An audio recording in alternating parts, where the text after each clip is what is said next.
जर तुम्ही ह्या छोट्या छोट्या गोष्टींची सवय लावून घेतली तर तुमचाही डिशवॉशर वर्षानुवर्षे स्मूथ चालेल आणि तुम्हालाही टेक्निशियनला कधीच बोलावं लागणार नाही. आणि चौथी गोष्ट अशी आहे जी नॉर्मली लोक इग्नोर करतात.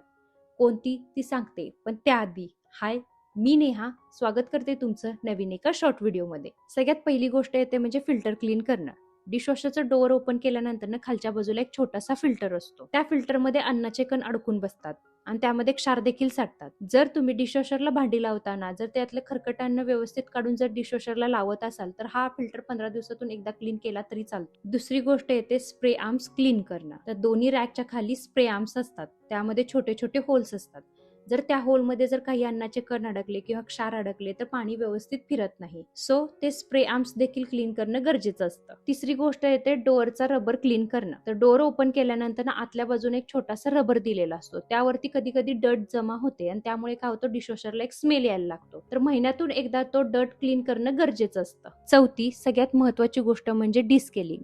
आणि बरीच लोक हीच गोष्ट इग्नोर करतात. बऱ्याच लोकांच्या घरामध्ये असतं बोरचं पाणी आणि बोरच्या पाण्यामध्ये असतात खूप सारे क्षार. तर हे क्षार हळूहळू डिशवॉशरच्या आतल्या बाजूनी जमा व्हायला लागतात आणि त्यामुळे काय होतं की भांड्यांवरती पांढरे डाग पडतात, भांडी स्वच्छ निघत नाहीत आणि आपण काय म्हणतो, डिशवॉशरला काहीतरी प्रॉब्लेम आलाय. तर अशा वेळेला काय करायचं, तर डिस्केलिंग करायचं.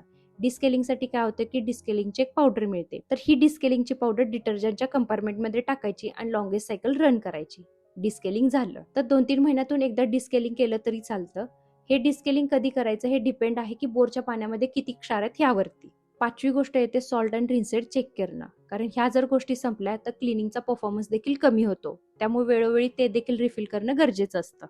आता ह्या सगळ्या गोष्टी खूप मोठ्या वाटतात, पण ह्या जर छोट्या छोट्या सवयी जर आपण स्वतःला लावून घेतल्या तर वेगळा असा काहीच मेंटेनन्स करावा लागत नाही.